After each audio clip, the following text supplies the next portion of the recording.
Alright, तो इससे पिछले लेक्चर में हमने देखा था कि किस तरह से कोई भी चार्ज किसी दूसरे चार्ज के ऊपर फोर्स लगाता है और उस फोर्स की डायरेक्शन किस तरह से रिप्रेजेंट की जाती है मैथमेटिकली। आज की क्लास में हम इलेक्ट्रिक चार्जेस एंड फील्ड्स के बारे में पढ़ेंगे। हम देखेंगे कि कोई भी चार्ज अपनी फील्ड कैसे फैलाता है, कौन से प्रिंसिपल्स हैं जो फॉलो करने पड़ते हैं उस चार्ज को ताकि वो अपनी फील्ड को फैला दे और किसी दूसरे चार्ज के ऊपर फोर्स लगा दे। इलेक्ट्रिक फील्ड्स टॉपिक इंपॉर्टेंट क्यों है? क्योंकि इसके ही बेस पर आपका आने वाला सारा का सारा इलेक्ट्रोस्टैटिक्स टिका हुआ है। जब मैं आपको इलेक्ट्रिक पोटेंशियल पढ़ाऊंगा तब भी आपको ये रियलाइज होगा कि इसमें भी कुछ कुछ फील्ड्स यूज हो रही हैं। जब हम गॉस लॉ सीखेंगे तब भी आपको लगेगा कि इसमें भी फील्ड्स वाली बात यूज हो रही है। तो लेक्चर को ध्यान से सुनना, ध्यान रहे कोई भी पॉइंट इसका मिस ना हो, हर चीज के नोट्स बनाना। ओके, कूलम्स के अनुसार कोई भी चार्ज किसी दूसरे चार्ज के ऊपर फोर्स तब लगा पाता है अगर उसने अपने आसपास एक फील्ड बनाई होती है। जनरली मान लिया जाए हमारा एक क्यू चार्ज है, इस क्यू चार्ज को हमने स्पेस के अंदर रखा। स्पेस के अंदर रखने के बाद ये क्यू चार्ज अपनी हर एक डायरेक्शन में एक इलेक्ट्रिक फील्ड सेटअप कर लेगा। ठीक है, ये इलेक्ट्रिक फील्ड उतनी ही ज़्यादा स्ट्रांग होगी, ये इलेक्ट्रिक फील्ड बेटा उतनी ही ज़्यादा स्ट्रांग होगी जितना बड़ा ये चार्ज होगा। ठीक है, मतलब अगर तुम ये क्यू चार्ज को 1 कूलम का रखोगे और 10 कूलम का रखोगे तो 10 कूलम वाले की जो फील्ड होएगी वो ज़्यादा स्ट्रांग होएगी, 1 कूलम वाले की जो फील्ड होएगी वो कम स्ट्रांग होएगी। अब कोई भी इलेक्ट्रिक फील्ड स्ट्रांग है या वीक है, इसका कैसे एनालिसिस होता है? जो स्ट्रांग इलेक्ट्रिक फील्ड होती है, मतलब जो 10 कूलम वाले की इलेक्ट्रिक फील्ड होएगी, उसकी जो फील्ड लाइंस होंगी ना बेटा वो बहुत ज़्यादा डेंस होंगी। तो आप अपने दिमाग में एक पिक्चर सेटअप करो कि अगर कोई बड़ा चार्ज है तो उसने अपनी जो फील्ड लाइंस बनाई होंगी वो बहुत डेंस बनाई होंगी। डेंस का क्या मतलब है? बहुत थोड़ी थोड़ी जगह के बाद ही उसकी फील्ड लाइंस दिख रही होंगी। और अगर वीक चार्ज है, जैसे 1 कूलम वाला चार्ज है, इसने देखो कितनी खुली खुली फील्ड लाइंस बनाई है। ठीक है, तो कूलम के अनुसार जब भी कभी भी कोई भी चार्ज अपनी फील्ड फैलाता है, उसकी फील्ड के अंदर अगर हम किसी दूसरे चार्ज को रखते हैं तो वो दूसरे चार्ज के द्वारा एक फोर्स एक्सपीरियंस की जाती है। ठीक है, ये फोर्स बेटा कोई और नहीं है, जो मैंने पिछले लेक्चर्स में पढ़ाई हैं कूलम्स फोर्सेस, ये वही फोर्स है।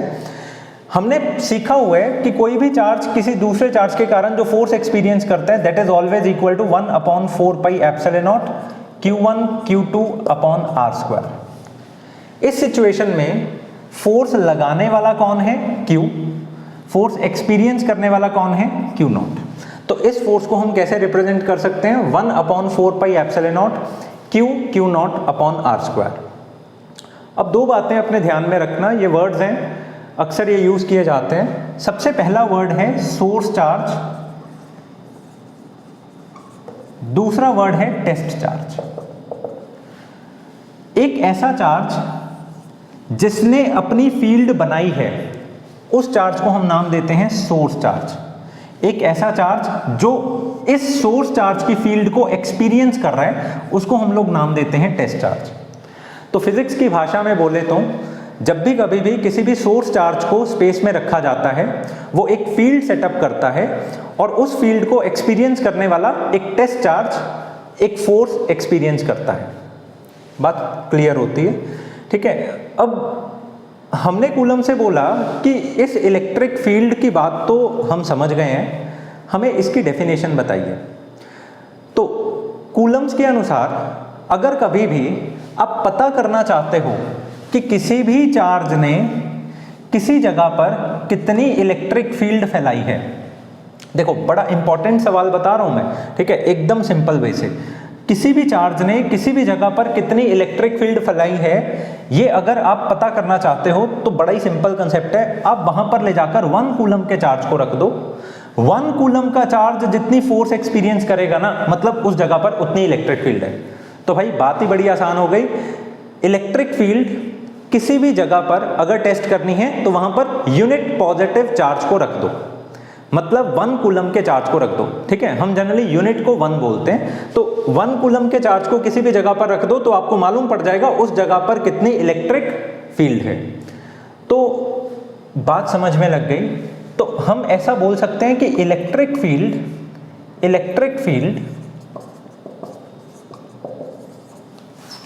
इज द फोर्स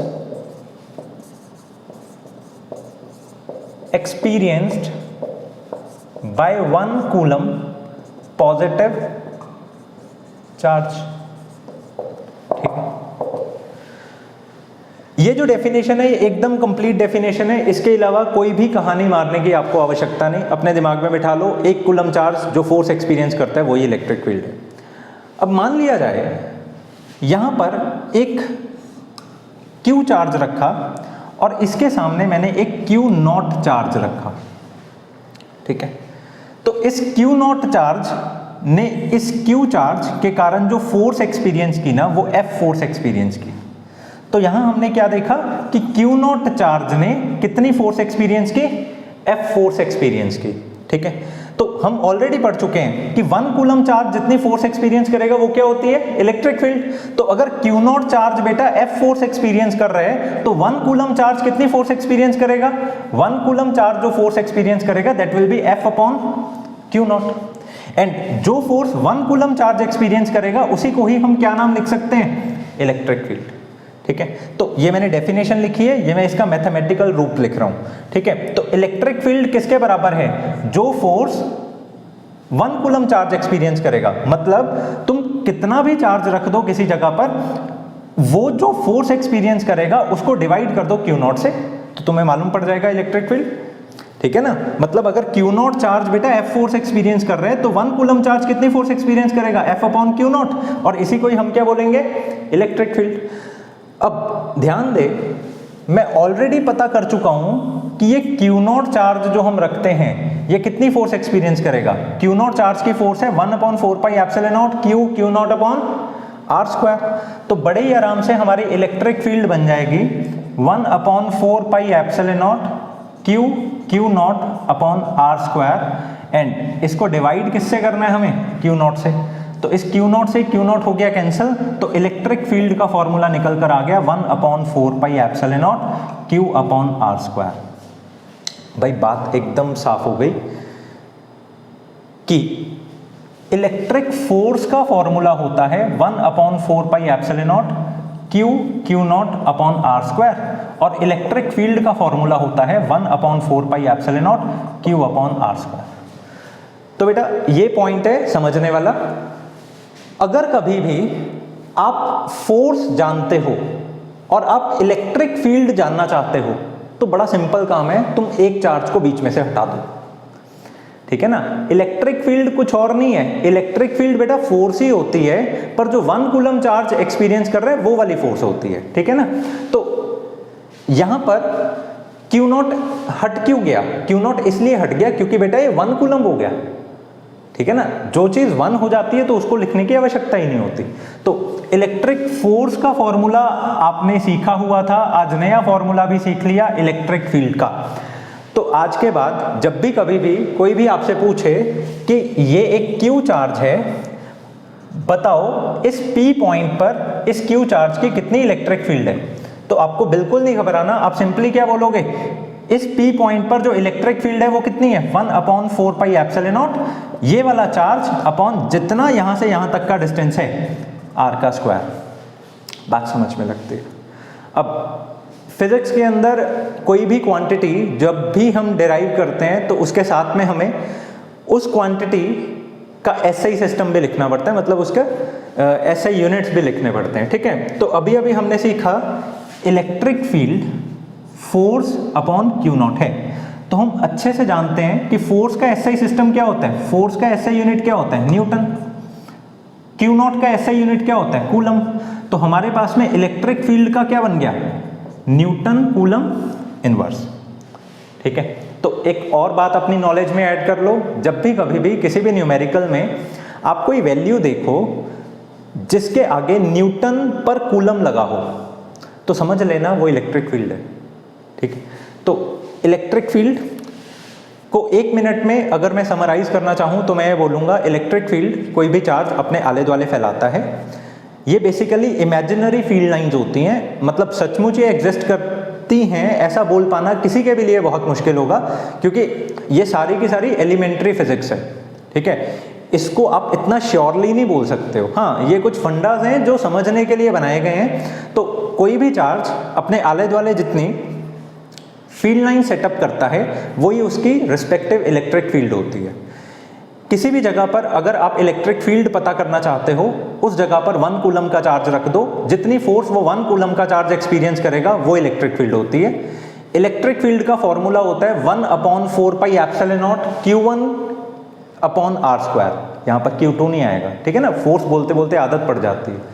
इसी के ही साथ में अगर कभी भी आपको SI यूनिट बोलना हो इलेक्ट्रिक फील्ड का, तो SI यूनिट इसका सिंपल है न्यूटन पर कूलम, ठीक है। एक छोटी सी बात और, कूलम ने ऐसा बोला कि अगर कभी भी आप किसी भी चीज के कारण इलेक्ट्रिक फील्ड फैला रहे हो, मतलब किसी भी चार्ज के कारण अगर आप इलेक्ट्रिक फील्ड फैला रहे हो, जैसे जैसे आप उस चार्ज से दूर जाते जाओगे वैसे वैसे आपकी इलेक्ट्रिक फील्ड वीक होती जाएगी। अब ये एक छोटी सी बात है, इसको समझना इंपॉर्टेंट है, ओके। तो बात ऐसे है, मान लिया जाए ये एक चार्ज है, इस चार्ज ने ऐसे इलेक्ट्रिक फील्ड फैलाई, ठीक है। जैसे जैसे आप दूर जाते जाओगे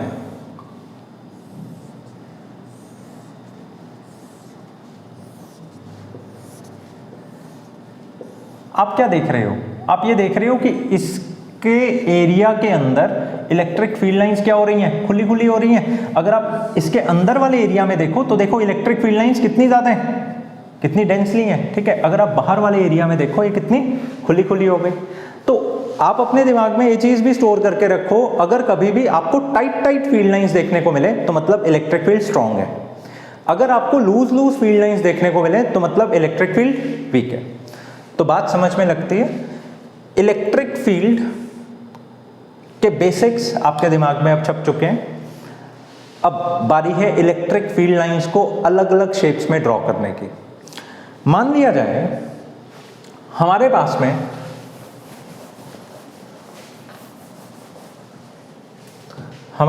में एक पॉइंट चार्ज है, ठीक है। तो इसके लिए तो आपको समझ आ ही गया, एक पॉइंट चार्ज है तो वो हर दिशा में अपनी इलेक्ट्रिक फील्ड ऐसे फैलाने का प्रयास करता है, ठीक है। और लेट अस सपोज अगर आपके पास एक लाइन चार्ज है, लाइन चार्ज का क्या मतलब है, मतलब एक पॉइंट पर ना होके मैंने इस लाइन को चार्ज प्रोवाइड कर दिया, समझ पा रहे हो ना। तो अगर मैंने इस पूरी की पूरी लाइन को बेटा चार्ज प्रोवाइड कर दिया तो चार्ज इस प्रकार इस लाइन के ऊपर फैल जाएगा। ये जो चार्ज होगा, इस चार्ज की फील्ड लाइंस कैसे फैलेंगी, एक इधर को जाएगी, एक इधर को जाएगी, एक इधर को जाएगी, एक इधर को जाएगी, इधर को और इधर को, ठीक है ना। इसकी पिक्चर में जरा बनाकर बताता हूं। Let us suppose this is a line और मैंने इस पूरी की पूरी लाइन के ऊपर क्या प्लॉट कर दिया, चार्ज प्लॉट कर दिया, ठीक है। तो अगर इस चार्ज ने अपनी इलेक्ट्रिक फील्ड को फैलाना है, ठीक है, तो वो इधर भी फैलाएगा, इधर भी फैलाएगा, इधर भी फैलाएगा, इधर भी, इधर भी, इधर भी, तो एक डिस्क की शेप में वो फैलाएगा, ठीक है। पर ये वाला जो चार्ज है, ये जब अपनी इलेक्ट्रिक फील्ड ऊपर फैलाने लगेगा तो इसके ऊपर पड़ा हुआ चार्ज भी नीचे फैला रहा होगा। अब ऑलरेडी मैं आपको बता चुका हूं कि इलेक्ट्रिक फील्ड एक तरह की फोर्स ही है, ठीक है। तो अगर ऊपर वाला चार्ज नीचे फोर्स लगाएगा, नीचे वाला चार्ज बेटा ऊपर फोर्स लगाएगा, तो नेट फोर्स क्या हो जाएगी, खत्म, ठीक है ना। तो इसी वजह से हम अपने दिमाग में स्टोर करके रखेंगे कि अगर कभी भी किसी लाइन को हम चार्ज देंगे, वो चार्ज हमेशा किसकी फॉर्म में सेटल हो जाएगा, वो चार्ज हमेशा इस यूनिफॉर्म वे में सेटल हो जाएगा और उसकी इलेक्ट्रिक फील्ड हमेशा किस फॉर्म में होगी, डिस्क की फॉर्म में होगी, ठीक है। तो अगर पॉइंट चार्ज की हम बात करें, ये एक स्फेरिकल फॉर्म में, ये एक स्फेरिकल, और जिसको हम फिजिक्स की भाषा में बोले तो रेडियल फॉर्म में इलेक्ट्रिक फील्ड को फैलाता है। अगर हम एक लाइन चार्ज की बात करें, ये हमेशा किसकी फॉर्म में चार्ज इलेक्ट्रिक फील्ड को फैलाता है, डिस्क की फॉर्म में इलेक्ट्रिक फील्ड को फैलाता है। अब तीसरी बात करते हैं एक शीट की। लेट अस सपोज अब मैंने ना किसी पॉइंट पर ना किसी लाइन पर चार्ज को रखा है, इसकी बजाय मैंने एक प्लेन शीट पर चार्ज को रखा है। ठीक है, तो प्लेन शीट पर जब हम चार्ज को ऐसे प्लेस करते हैं तो हम क्या नोटिफाई करते हैं कि ये जो चार्ज है ये इधर इधर इधर इधर हर दिशा में अपनी इलेक्ट्रिक फील्ड फैलाता है, पर ऑपोजिट वाले मतलब कोई ना कोई चार्ज होता है जो इसके उलट इलेक्ट्रिक फील्ड लाइंस फैलाकर इन सारी की सारी इलेक्ट्रिक फील्ड लाइंस को कैंसिल आउट कर देता है।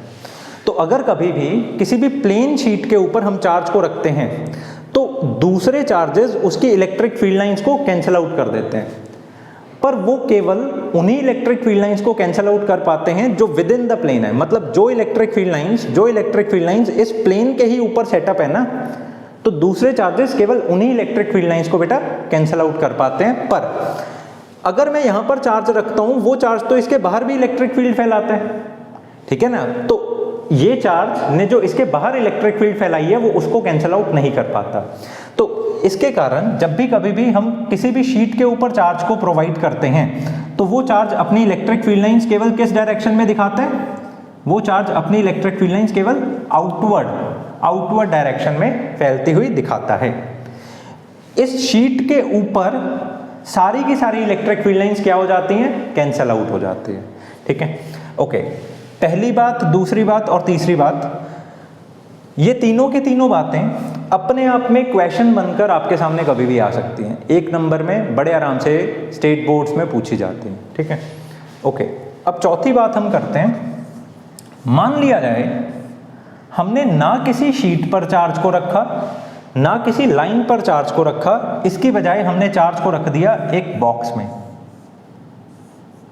इस तरह से।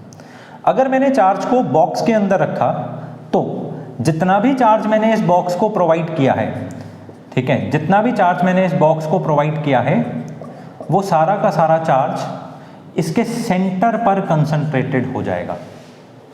बड़ी इंपॉर्टेंट बात है। ठीक है, एक बात हमेशा याद रखना, चार्ज भी कंजर्व्ड होता है और मास भी कंजर्व्ड होता है। तो चार्ज और मास की जो नेचर है ना, ये आइंस्टाइन ने क्लियर किया हुआ है, बड़ी मिलती जुलती है।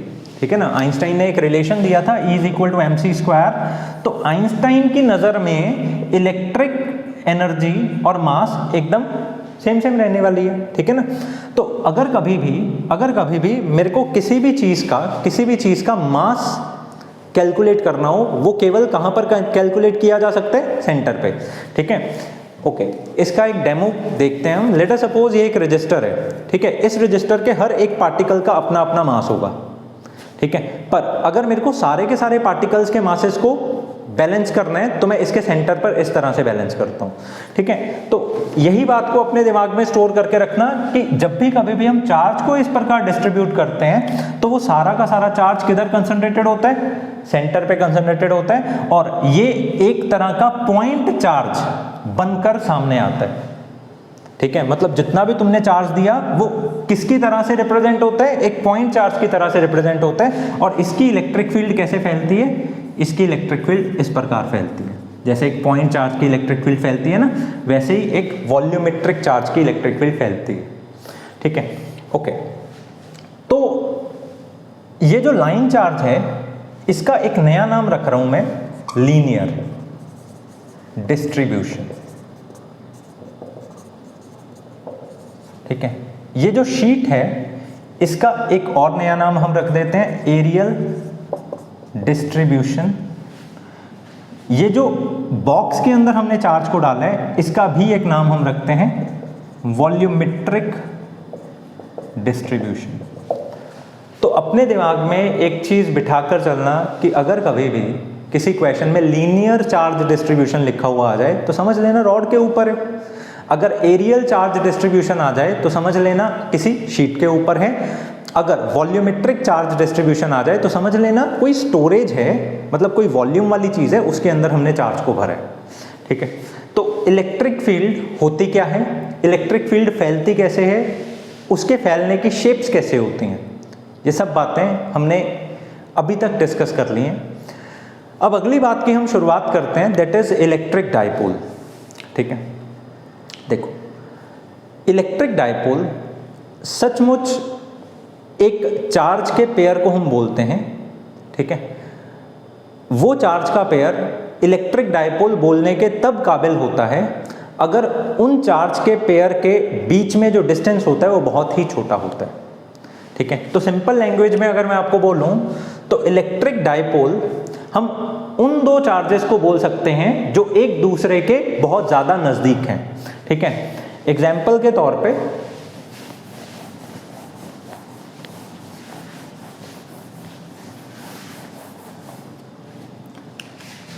लेट अस सपोज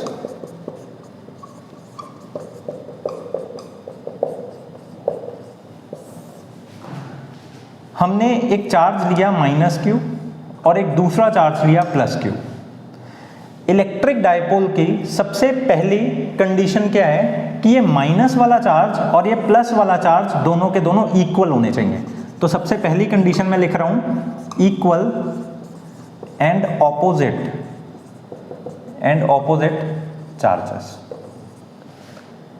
दूसरी कंडीशन, ये इक्वल एंड ऑपोजिट चार्जेस के बीच में जो डिस्टेंस होता है इस डिस्टेंस को हम 2a से डिनोट करते हैं। किससे डिनोट करते हैं? 2a से डिनोट करते हैं। तो ये जो 2a डिस्टेंस होता है नेगेटिव एंड पॉजिटिव चार्ज के बीच का, वो बेहद छोटा होना चाहिए। बेटा इतना छोटा होना चाहिए कि एंगस्ट्रॉम्स के लेवल जितना वो छोटा होना चाहिए, मतलब फर्मी डिस्टेंस जितना छोटा होता है ना, +1 में पढ़ा था ना हमने, तो फर्मी डिस्टेंस जितना वो छोटा होना चाहिए डिस्टेंस, ठीक है। तो 2a should be very small, ठीक है। तो ये दूसरी कंडीशन हो गई। अगर ये दोनों कंडीशंस को कभी भी कोई भी चार्जेस का पेयर सेटिस्फाई करता है तो हम उसको इलेक्ट्रिक डायपोल बोल सकते हैं, ठीक है। अब आपका दिमाग ऐसा बोल रहा होगा कि सर इतने छोटे डिस्टेंस पे क्या हम एक्चुअल में कभी चार्जेस को रख सकते हैं? बेटा ये हम नहीं रखते, नेचर ने ऑलरेडी रखा हुआ है।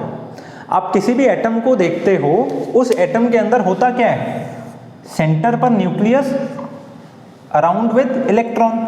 तो यहाँ पर एक नेगेटिव चार्ज है, यहाँ पर एक पॉजिटिव चार्ज है, और इसके बीच का डिस्टेंस कितना होता है? इसके बीच का डिस्टेंस होता है अप्रॉक्सीमेटली 1 एंगस्ट्रॉम, ठीक है ना। तो पहचान लिया ना आपने, सचमुच इलेक्ट्रिक डायपोल हमारी नेचर में कहाँ एग्जिस्ट करता है? एक एटम में, ठीक है। पर हम जब भी इलेक्ट्रिक डायपोल बनाएंगे इस चैप्टर में, हम इस प्रकार बनाएंगे।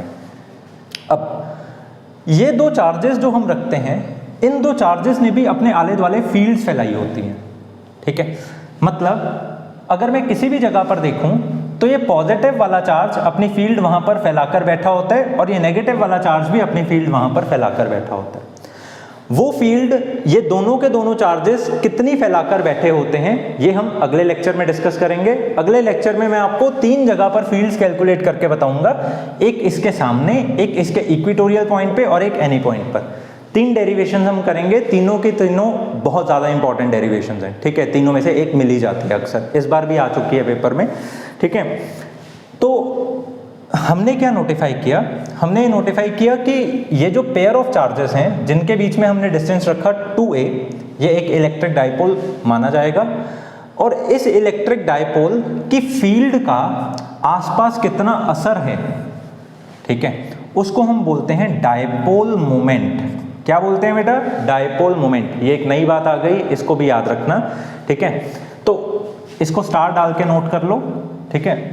Dipole moment is the effectiveness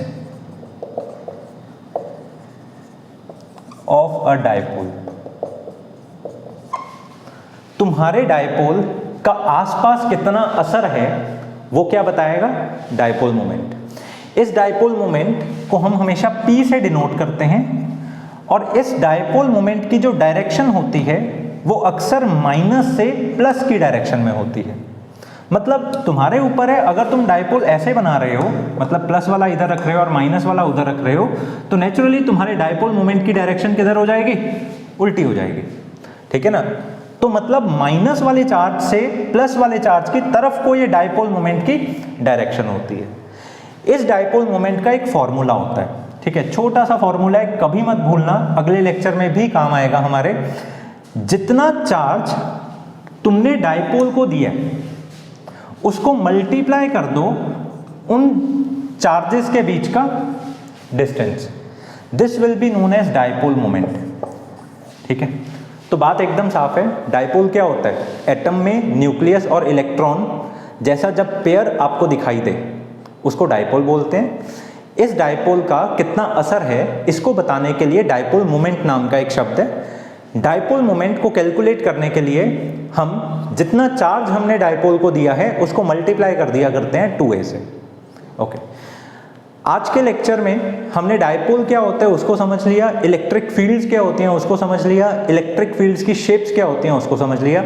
अगले लेक्चर में हम 3 डेरिवेशंस करेंगे। उन 3 डेरिवेशंस को मैं आपको बताऊंगा कि किसी भी डायपोल के कारण जो आसपास इलेक्ट्रिक फील्ड फैलाई जाती है वो इलेक्ट्रिक फील्ड कैसे कैलकुलेट की जाती है। Okay, this is all for today.